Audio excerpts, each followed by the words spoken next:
जय श्री कृष्णा। स्वागत है आपका मेरे इस धार्मिक चैनल पर। आज हम जानेंगे आत्मज्ञान क्या है और आत्मज्ञान कैसे प्राप्त होता है। अंत तक जरूर देखें क्योंकि ये ज्ञान आपके जीवन को बदल सकता है। आत्मज्ञान का अर्थ है अपने सच्चे स्वरूप को जानना। हम जो शरीर, मन, नाम या रिश्ते हैं वह केवल बाहरी पहचान है, पर असली में वह आत्मा है जो न जन्म लेती है न ही मरती है। श्रीमद् भगवद गीता में श्री कृष्ण कहते हैं, न जायते मीयते वा कदाचित। आत्मा न जन्म लेती है न ही मरती है। आत्मज्ञान कोई किताब से नहीं, अनुभव से प्राप्त होता है। इसके लिए कुछ साधन जरूरी है। जैसे कबीरदास जी कहते हैं, संतों का संग कीजिए, जीवन सुधर जाएगा। जब मन शांत होता है तब आत्मा की आवाज़ सुनाई देती है। स्वयं से हमें प्रश्न पूछना है कि मैं कौन हूँ। इस एक प्रश्न को बार बार पूछना। जो मैं शरीर नहीं है वही आत्मा है। आत्मज्ञान तब होता है जब हम संसार के बंधनों से ऊपर उठते हैं। भय खत्म हो जाता है। जब आत्मज्ञान होता है तब भय खत्म हो जाता है। क्रोध, लोभ पर नियंत्रण हो जाता है। हर जीव में आत्मा दिखाई देती है। जीवन में स्थिरता आ जाती है। आनंद और शांति बनी रहती है। शब्दों से नहीं, अनुभव में है आत्मज्ञान। जिस तरह शहद के स्वाद को कोई शब्द में नहीं बता सकता, वैसे ही आत्मज्ञान को महसूस किया जाता है। यह एक एहसास है जैसे आप स्वप्न से जाग गए हो। दोस्तों, क्या आपने कभी खुद से पूछा है कि मैं कौन हूँ? अगर नहीं तो आज से पूछिए। यही पहला कदम है आत्मज्ञान की ओर। आत्मज्ञान का अर्थ है स्वयं को ज्ञान या स्वयं को जानना। यह एक गहन समझ है जो व्यक्ति को अपने भीतर की सच्चाई, अपनी वास्तविक प्रकृति और अपने अस्तित्व के उद्देश्य को समझने में मदद करती है। आत्मज्ञान केवल बौद्धिक ज्ञान नहीं बल्कि एक भावनात्मक और आध्यात्मिक जागृति भी है जो व्यक्ति को अपने भीतर की शांति और खुशी प्राप्त करने में सक्षम बनाती है। आत्मज्ञान की कुछ प्रमुख विशेषताएं इस प्रकार है। आत्मज्ञान का अर्थ है अहंकार से परे जाना और अपनी वास्तविक पहचान को समझना। आत्मज्ञान एक निरंतर चलने वाली प्रक्रिया है जिसमें व्यक्ति सत्य की खोज में लगा रहता है। आत्मज्ञान व्यक्ति को दुख और पीड़ा से मुक्ति पाने में मदद करता है। आत्मज्ञानी व्यक्ति सकारात्मक और प्रेममय दृष्टिकोण रखता है। आत्मज्ञान व्यक्ति को आंतरिक संतुष्टि और शांति प्रदान करता है। संक्षेप में आत्मज्ञान एक ऐसी अवस्था है जहां व्यक्ति अपने भीतर की शक्ति और ज्ञान को पहचानता है और इस ज्ञान का उपयोग अपने जीवन को बेहतर बनाने और दूसरों की मदद करने के लिए करता है। आत्मज्ञान का अर्थ है जीवन को गहराई से जीना। किसी भी परिस्थिति में तनाव में न आना, परिस्थितियों और स्थितियों से प्रभावित होने की बजाय उन्हें प्रभावित करने में सक्षम होना। आत्मज्ञान कोई उपलब्धि नहीं है। अज्ञानता से छुटकारा पाना एक उपलब्धि है, लेकिन आत्मज्ञान हमारा स्वभाव है। हमारा मन हमेशा इस बात पर केंद्रित रहता है कि हम क्या चाहते हैं। हम पर हर समय कुछ न कुछ पाने की चाह में व्यस्त रहते हैं। एक चाहत खत्म होने से पहले दूसरी आ जाती है। वे कतार में खड़े हो जाते हैं। जब हम अपने मन की इस प्रकृति पर विचार करते हैं तो सवाल उठता है कि जीवन का उद्देश्य क्या है। यही सवाल मनुष्य होने की निशानी है और यह हमारे अंदर मानवीय मूल्यों को जीवित करता है। प्रश्न का उत्तर खोजने की जल्दी मत करो, प्रश्न के साथ रहो। प्रश्न अपने आप में एक ऐसा साधन है जिससे द्वारा तुम अपने भीतर गहराई तक जा सकते हो। भीतर गहराई में हर कोई मुस्कुरा रहा है, लेकिन हम उस मुस्कान में के संपर्क में नहीं है। उस मुस्कान के संपर्क में आना सहज, सरल और मासूम होता है। अपना आना सहज, सरल और मासूम होना ही आत्मज्ञान है। आत्मज्ञान का अर्थ है जीवन को गहराई से जीना, किसी भी परिस्थिति में तनाव में न आना, परिस्थिति और स्थितियों से प्रभावित होने के बजाय उन्हें प्रभावित करने में सक्षम होना। आत्मज्ञान कोई उपलब्धि नहीं, अज्ञानता से छुटकारा पाना एक उपलब्धि है, लेकिन आत्मज्ञान हमारा स्वभाव है। मनुष्य और ईश्वर अलग अलग नहीं है। मनुष्य बाहरी त्वचा है, ईश्वर अंदर है, और तनाव सबसे बाहरी आवरण है। मनुष्य ईश्वरीय और पार्श्विक प्रवृत्तियों के बीच की कड़ी है। ये दोनों के बीच एक पुल की तरह है। एक तरफ दैवीय गुणों का खिंचाव है तो दूसरी तरफ पार्श्विक गुणों का। इसलिए मनुष्य के अंदर कहीं और से ज़्यादा संघर्ष है। पशु आनंदित है, उन्हें कोई समस्या नहीं है। ईश्वर को भी कोई समस्या नहीं है। सारी समस्या मनुष्य में ही है। मन की प्रकृति पर ध्यान दें। मन नकारात्मक गुणों से चिपका रहता है। 10 तारीफें और एक अपमान, मन सिर्फ अपमान को ही याद रखेगा। मन हमेशा अतीत और भविष्य के बीच झूलता रहता है। जब मन अतीत में होता है, वह किसी ऐसी चीज़ के बारे में क्रोधित होता है जो पहले ही हो चुकी हो। लेकिन क्रोध निरर्थक है, क्योंकि हम अतीत को बदल नहीं सकते। और जब मन भविष्य में होता है तो वह किसी ऐसी चीज़ के बारे में चिंतित होता है जो हो भी सकती है और नहीं भी। कल मेरे साथ क्या होगा? क्या आपने देखा है कि पिछले साल, 2 साल पहले भी आपके मन में यही सवाल था कि लेकिन जब हम वर्तमान क्षण में होते हैं और पीछे देखते हैं तो हमारी चिंता और क्रोध बहुत ही निरर्थक लगते हैं। इसलिए अब क्रोध और चिंता समाप्त हो जाती है तो मन बस आनंद से, प्रेम से भर जाता है। मन हमेशा उस पर संदेह करता है जो सकारात्मक है। क्या आपने इस पर गौर किया है? जब कोई कहता है कि मैं तुमसे बहुत प्यार करता हूँ तो हम में संदेह होता है, लेकिन जब कोई क्रोधित होता है तो हम संदेह नहीं होता। हमें अपनी खुशी, आनंद और अपने अंदर से अच्छे गुणों पर संदेश होता है। लेकिन जब हम उदास या क्रोधित होते हैं तो हमें कभी संदेह नहीं होता। हम लोगों से नकारात्मक गुणों पर संदेह नहीं करते। आत्मज्ञान या आत्मा साक्षात्कार का अर्थ है स्वयं को जानना, अपने वास्तविक प्रकृति को पहचानना और देह से परे अपने आत्मा की स्थिति को समझना। यह एक गहन व्यक्तिगत अनुभव है जो ध्यान, आत्मचिंतन और जीवन के प्रति एक जागरूक दृष्टिकोण के माध्यम से प्राप्त किया जा सकता है। आत्मज्ञान प्राप्त करने से कुछ तरीके यहाँ दिए गए हैं, जैसे कि पहले ध्यान और योग।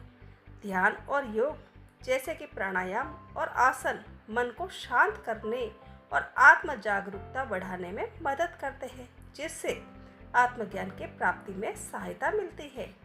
नियमित रूप से अपने भावनाओं, विचारों और कार्यों पर ध्यान देना और अपने आप से सवाल करना कि आप कौन है और आपके भीतर क्या चल रहा है, यह आत्मज्ञान की दिशा में एक महत्वपूर्ण कदम है। एक अनुभवी गुरु या शिक्षक जो आत्मज्ञान के मार्ग पर चल चुका है आपको मार्गदर्शन कर सकता है और सही दिशा दिखा सकता है। विभिन्न धार्मिक और दार्शनिक ग्रंथों का अध्ययन करना, जैसे कि भगवत गीता, आत्मज्ञान के बारे में गहरी समझ प्रदान करता है। एक सकारात्मक जीवन शैली जिसमें ईमानदारी, दयालुता और दूसरों के प्रति सम्मान शामिल है, आत्मज्ञान की प्राप्ति में सहायक हो सकती है। अपने अहंकार को त्यागना और स्वयं को ब्रह्मांड का एक हिस्सा मानना आत्मज्ञान के लिए आवश्यक है। आत्मज्ञान एक यात्रा है, न कि कोई मंजिल। यह एक निरंतर प्रक्रिया है जिसमें धैर्य, समर्पण और अभ्यास की आवश्यकता होती है। अब मैं आपको सुनाती हूँ कि कैसे हुआ बुद्ध को आत्मज्ञान। यह घटना सिद्धार्थ के बुद्धत्व को प्राप्त होने से मात्र एक दिन पहले की है। बुद्ध ने अपने आध्यात्मिक जीवन में जितने प्रयोग किए उतने आज तक किसी ने नहीं किए। ऐसा कहा जाता है कि बुद्ध को कोई ज्ञानी जो भी साधना, ध्यान, उपवास, व्रत व जागरण आदि करने की सलाह देता, बुद्ध उसे पूरे मनोयोग से संपन्न करके की सलाह देता। बुद्ध उसे पूरे मनोयोग से संपन्न करते और वह ज्ञानी पुरुष बुद्ध के समक्ष नतमस्तक हो लेता, क्योंकि ऐसा साधक शिष्य उसने कभी नहीं देखा था। बुद्ध उपवास का प्रयोग कर रहे थे और करते करते अन्न का एक दाना ही पूरे दिन में खाते थे। उनकी काया दयनीय अवस्था में पहुंच गई और शरीर पूरी तरह से लगभग ऊर्जा रहित हो गई। एक शाम गया की तरफ बढ़ने के लिए वे नदी में कूद पड़े। जीर्ण शीर्ण और शक्तिहीन थे ही 2-4 हाथ ही आगे बढ़े कि डूबने लगे। बड़ी मुश्किल से नदी में बह रहे पेड़ के एक तने को पकड़ा और उस पर सवार होते होते लगभग अचेतन हो गए। बुद्ध के कुछ शिष्य दूर से ये सब दृश्य देख रहे थे और उन्हें बड़ी निराशा हुई कि जो व्यक्ति नदी पार नहीं कर सकता वह हमें भवसागर कैसे पार कराएगा, और वे शिष्य बुद्ध को छोड़कर भाग गए। बुद्ध को पता भी नहीं चला कि कब वे दूसरे किनारे पर पहुँचे। चेतना लौटने पर वे धीरे धीरे वहाँ से चले और एक शिलाखंड पर आकर लेट गए और आकाश को देखने लगे। अभी रात थोड़ी ही बाकी थी, सितारे आसमान में डूब रहे थे। तब आखिरी सितारा पूरे आकाश में रह गया था। आखिरी सितारे को डूबने में कुछ समय लगता है। बुद्ध उसे अपलक निहारते रहे, यानी बिना पलक झपकाए उनको निहारते रहे। जब वह तारा डूबा तो बुद्ध उठकर बैठ गया और तत्क्षण बुद्धत्व का प्राप्त हो गए। पाँव फटते ही एक जवान कन्या अपने मन्नत पूरी हो जाने के कारण सुबह सुबह शिलाखंड के निकट वृक्ष पर खीर चढ़ाने आई थी। उसने पेड़ के नीचे एक जटाधारी कृष्णकाय व्यक्ति को देखा। उसे लगा कि पेड़ का देवता आज खुद प्रकट हो गया है। उसने खीर का कटोरा बुद्ध के हाथों में दिया और अपने कार्य बनने का धन्यवाद भी किया। बुद्ध को बात समझने में देर न लगी। उन्होंने पूछा कि बालिका, तुम्हारा नाम क्या है? कन्या का नाम सुजाता था। वह दलित कन्या थी। बुद्ध को खीर खाता देख शेष 2-4 शिष्य भी जो साथ थे भाग खड़े हुए। बुद्ध ने कुछ दिन उसी पेड़ के सानिध्य में व्यतीत किए, फिर बौद्ध धर्म के प्रचार में लग गए। ईश्वरीय आत्मा के अवतार ज्ञान के सभी श्रेणियों में सर्वोच्च है। आत्मज्ञान स्वयं का ज्ञान। आप प्राकृतिक विज्ञानों, सभी कलाओं और शिल्पों, साहित्य और संगीत, नृत्य और चित्रकला तथा सभी प्रकार के सांसारिक ज्ञान का ज्ञान प्राप्त कर सकते हैं। लेकिन यदि आपको स्वयं का ज्ञान नहीं है तो यह सब आपको शांति या आनंद नहीं देगा।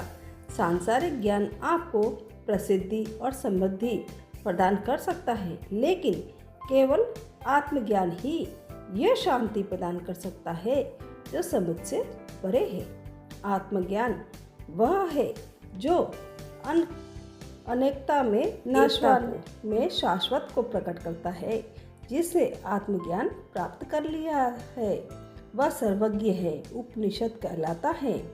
जबकि तरति शोक आत्मविता, आत्मा का ज्ञाता दुख पर विजय प्राप्त करता है। सभी सांसारिक ज्ञान जीवन को बनाए रखने से संबंधित है। जब आत्मा का ज्ञान प्राप्त हो जाता है तो विज्ञान और कलाओं के अन्य सभी ज्ञान का आधार है, तो किसी भी प्रकार का ज्ञान प्राप्त करना आसान हो जाता है। जब ईश्वर से संपर्क स्थापित हो जाता है, जो सभी ज्ञान, शक्ति और बुद्धि का स्रोत है, तो व्यक्ति को हर तरह के ज्ञान तक पहुंच मिल जाती है। इसलिए प्रत्येक व्यक्ति को मन और हृदय की पवित्रता के मध्य में आत्मा साक्षात्कार प्राप्त करने का प्रयास करना चाहिए। आत्मज्ञान केवल विश्वास और प्रेम से ही प्राप्त किया जा सकता है। जैसे यज्ञ, दान, पुण्य, तय, अनुष्ठान सभी हृदय की पवित्रता को बढ़ाने के लिए बनाए गए हैं। मन की पवित्रता हृदय की पवित्रता को बढ़ाती है। महान व्यक्तियों की संगति और संतों के लेखों का अध्ययन करने से मन की पवित्रता प्राप्त होती है। चित्त से शुद्ध है कर्म। कर्म करने का उपदेश चेतना को शुद्ध करना है। चेतना की पवित्रता को आत्मा का साक्षात्कार होता है। आत्मज्ञान केवल श्रद्धा से ही प्राप्त किया जा सकता है। अपने आप पर और ईश्वर पर श्रद्धा विकसित करें, यही महानता का रहस्य है। आज आत्मविश्वास केवल सांसारिक उपलब्धियों और स्वार्थी गतिविधियों से संबंधित मामलों में ही प्रकट होता है। आध्यात्मिक क्षेत्र में श्रद्धा और आत्मविश्वास का कोई प्रमाण नहीं है। अटूट श्रद्धा के बिना ईश्वर का अनुभव नहीं किया जा सकता। दृढ़ श्रद्धा के अभाव में आध्यात्मिक साधनों का औपचारिक पालन कोई परिणाम नहीं देता। प्राथमिक आवश्यकता ईश्वर पर अखंड और खंडित श्रद्धा है। अनन्य भक्ति से आध्यात्मिक श्रद्धा बढ़ती है।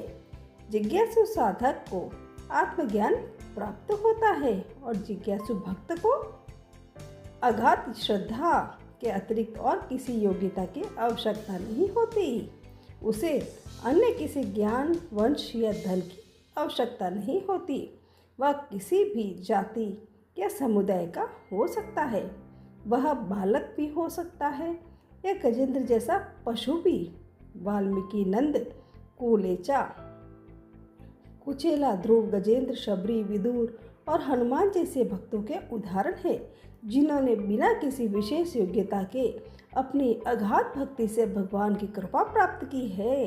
भगवान को पाने के लिए धन, सोना या अन्य ऐश्वर्य की आवश्यकता नहीं है, न ही बहुत अधिक विद्वता की आवश्यकता है, तो सिर्फ केवल शुद्ध निस्वार्थ भक्ति की आवश्यकता है। अस्वार्थी और अशुद्ध मन वाले लोग भगवान की पूजा करने का प्रयास करते हैं।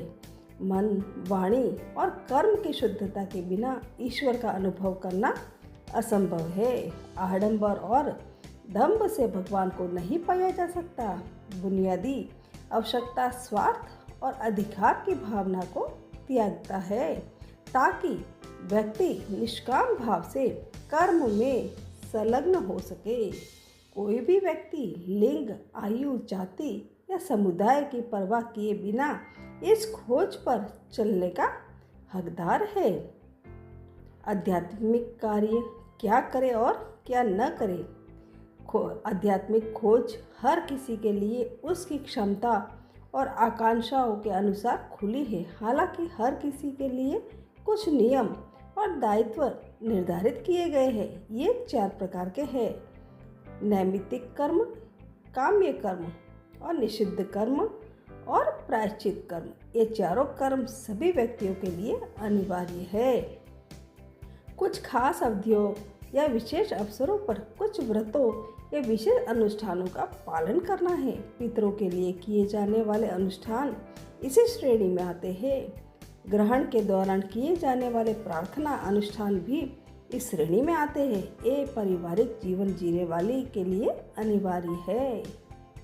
मौसमी वर्षा, फसलों की वृद्धि, अकाल से राहत, पारिवारिक सुख, समाज में शांति या स्वर्ग प्राप्ति जैसे उद्देश्य इस लोक और परलोक में सुख की प्राप्ति के लिए किए गए हैं। सभी कर्म काम्य कर्म है।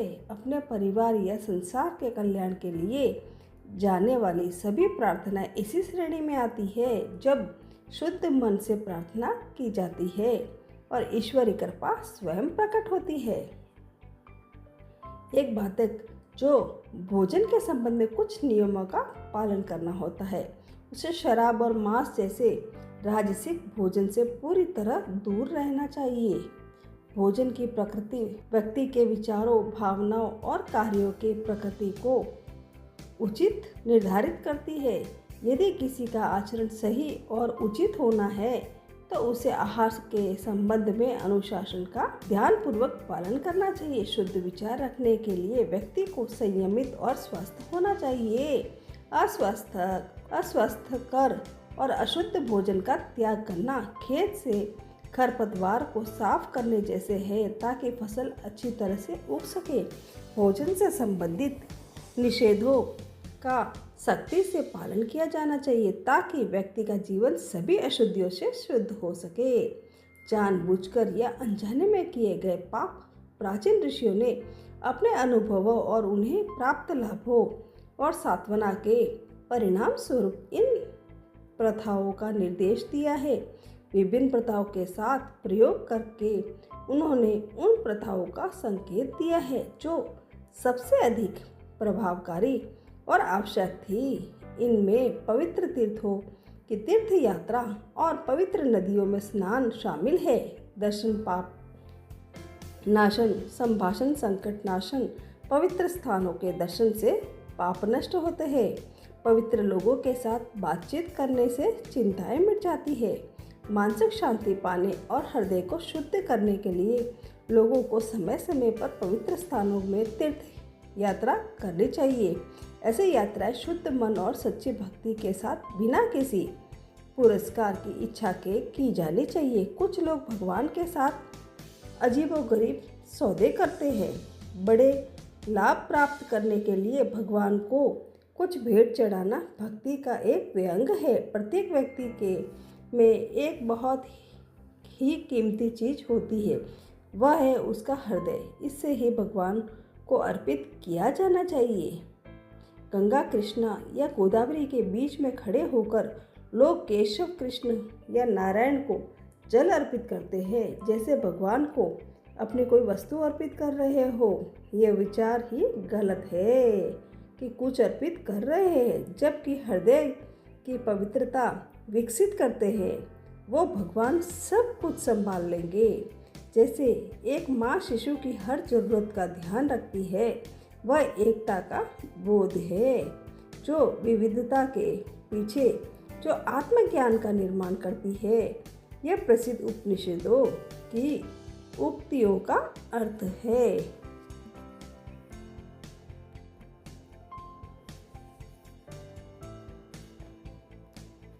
ईशावास्य, ईद, सर्व, यह सब ईश्वर द्वारा व्याप्त है। ईश्वर सर्वभूतानाम, ईश्वर ही सभी प्राणियों के में निवास करते हैं। कई लोग मौखिक रूप से इन कथनों को स्वीकार करते हैं और उनका प्रचार भी करते हैं, लेकिन व्यवहार में वे विभाजन और मतभेदों को बढ़ावा देते हैं। कुछ लोग ईश्वर को धोखा देने की हद तक चले जाते हैं, लेकिन वास्तव में ईश्वर को धोखा नहीं दिया जाता। वे केवल अपने आप को धोखा दे रहे हैं और अपने वास्तविक स्वरूप को झूठा साबित कर रहे हैं। यज्ञ और यज्ञाएं विश्व की शांति और कल्याण के लिए, ईश्वर की कृपा प्राप्त करने के लिए किए जाते हैं। जब ईश्वर कृपा करते हैं तो सभी का कल्याण सुनिश्चित होता है।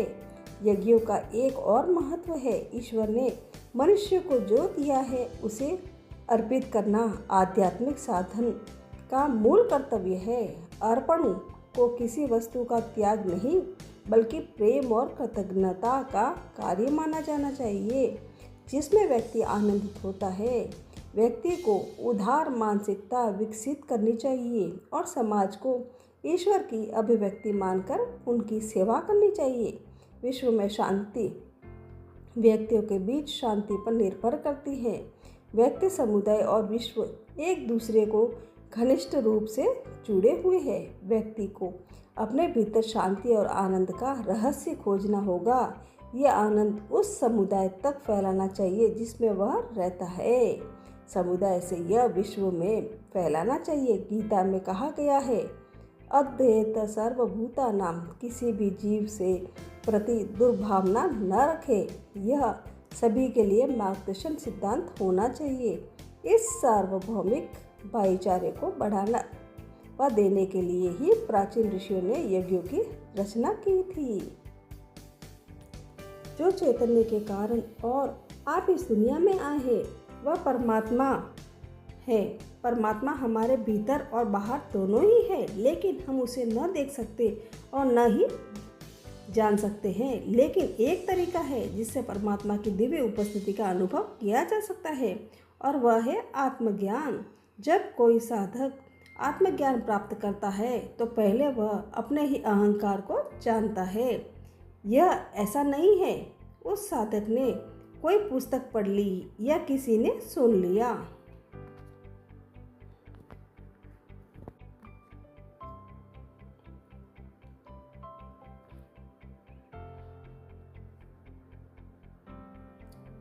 जो चैतन्य के कारण में और आप इस दुनिया में आए हैं, ये परमात्मा है। परमात्मा हमारे भीतर और बाहर दोनों ही है, लेकिन हम उसे देख नहीं सकते और नहीं जान सकते हैं। लेकिन एक तरीका है जिससे परमात्मा की दिव्य उपस्थिति का अनुभव किया जा सकता है, और वह है आत्मज्ञान। जब कोई साधक आत्मज्ञान प्राप्त करता है तो वह पहले अपने ही अहंकार को जानता है। वह ऐसा नहीं है उस साधक ने कोई पुस्तक पढ़ ली या किसी की से सुन लिया और उसे आत्मा का ज्ञान हो गया, बल्कि यह ऐसा है कि उसे आत्म जागरूकता से या शुद्ध चैतन्य स्वरूप होने से अपने मन, अहंकार और अंतर मन के स्वरूप को समझा और उसे आत्मा से अलग कर दिया, जिससे वह पवित्र आत्मा बन गया। यह उसने अपने ही भीतर की जांच करके किया है। आत्मज्ञान तक पहुंचना इतना सहज नहीं होता, क्योंकि इसे भीतर पाया जाता है। आत्मा कोई बाहरी दुनिया से मिलने वाली वस्तु नहीं है, इसलिए इसे किसी बाहरी वस्तु की तरह नहीं जाना जा सकता। यह आत्मा का अर्थ स्व, यानी जिसे आप जागरूक रहते हुए में जानते हैं, शरीर नहीं, चेतना।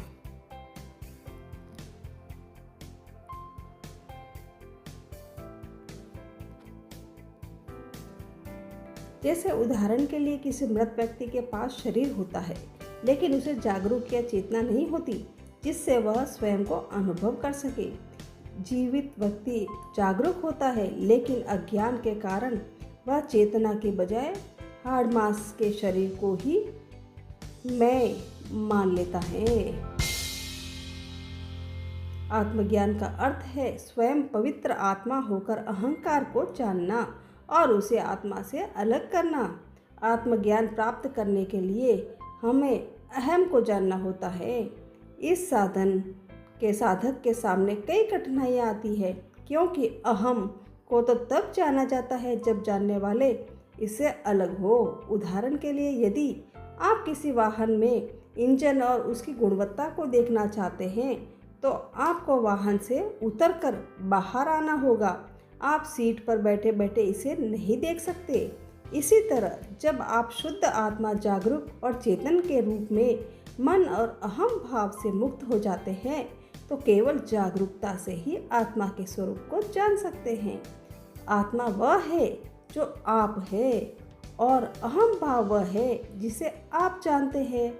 जब कोई मुमुक्षु मोक्ष का साधन का भक्त आत्मज्ञान प्राप्त करता है तो वह जागरूकता के अहम भाव का विनाश करता हुआ परमात्मा के साथ एकत्व प्राप्त करता है।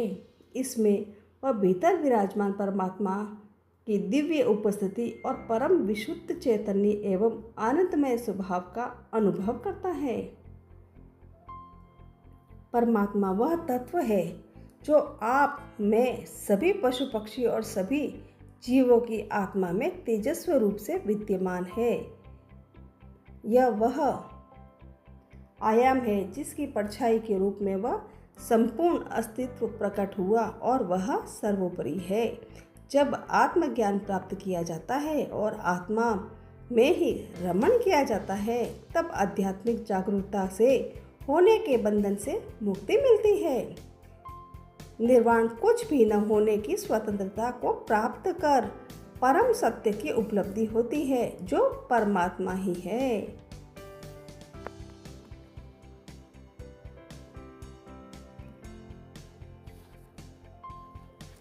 जो आत्मज्ञान प्राप्त करने की साधन करते हैं उन्हें मुमुक्षु कहा जाता है। वे पारमार्थिक मार्ग को चुनने और आत्मा को उद्धार को ही जीवन का उद्देश्य मानते हैं। आत्मज्ञान प्राप्त करने के लिए सन्यासी होना आवश्यक होता है, क्योंकि सन्यास ही हमें अंतर्मुखी होने की अनुमति देता है। लेकिन इसका यह अर्थ नहीं है कि घर परिवार और सांसारिक सुखों को त्याग कर जंगलों या पहाड़ों में चला जाए। सन्यास त्याग का प्रतीक है, परंतु यह केवल स्थान छोड़ने से नहीं होता। अगर आप जीवन में सार्थकता यानी मोक्ष प्राप्ति के लिए जागरूक हो जाते हैं तो उसी पल आप सन्यासी बन जाते हो। सन्यास शरीर का नहीं बल्कि मानसिक स्थिति और आध्यात्मिक क्रांति का नाम है। जब कोई व्यक्ति ज्ञान और योग को जीवन का केंद्र बनाता है और स्वयं को पवित्र करने का प्रयास करता है, तब वह सन्यासी कहलाता है। योग पवित्रता प्राप्त करने की साधना है, जैसे कर्म संन्यास योग, ध्यान योग, ज्ञान योग और भक्ति योग। इनका प्रामाणिक अभ्यास आत्मज्ञान प्राप्ति की विधि बनाता है। इसे अपनाकर हम मन, बुद्धि, वचन और कर्म के बंधनों में मुक्त होने का प्रयास करते हैं। हम श्रद्धालु भक्त भगवान को अपने हृदय में विराजमान करते हैं, जिससे हमारी बुद्धि सन्मार्ग पर प्रेरित होती है। चेतना को सांसारिक बंधनों से मुक्त करने के लिए हमारा भक्ति समर्पण का भाव आत्मज्ञान प्राप्त होने का कारण और साधन बन जाता है। भक्ति करते हुए हम भगवान को अपनी भावना का केंद्र बनाते हैं और जाप, सुमिरन, पूजन तथा कीर्तन में लीन रहते हैं। इससे भगवान का साक्षात्कार होता है, अर्थात आत्मा परम पवित्रता में विलीन हो जाती है, जो भगवान से अभिन्न है। इसे भगवान प्राप्ति कहते हैं। जब भक्त और भगवान दो नहीं रहते, भक्त और भगवान में विलीन हो जाता है और केवल भगवान ही शेष रहते हैं, जो परम वास्तविकता है। दोस्तों, फिर से मैं आपसे पूछती हूँ, क्या आपने कभी खुद से पूछा है मैं कौन हूँ? अगर नहीं तो आज से पूछिए। यही पहला कदम है आत्मज्ञान की ओर। अगर ये वीडियो अच्छा लगा हो तो लाइक करें, कमेंट करें और चैनल को सब्सक्राइब जरूर करें। जय माता दी।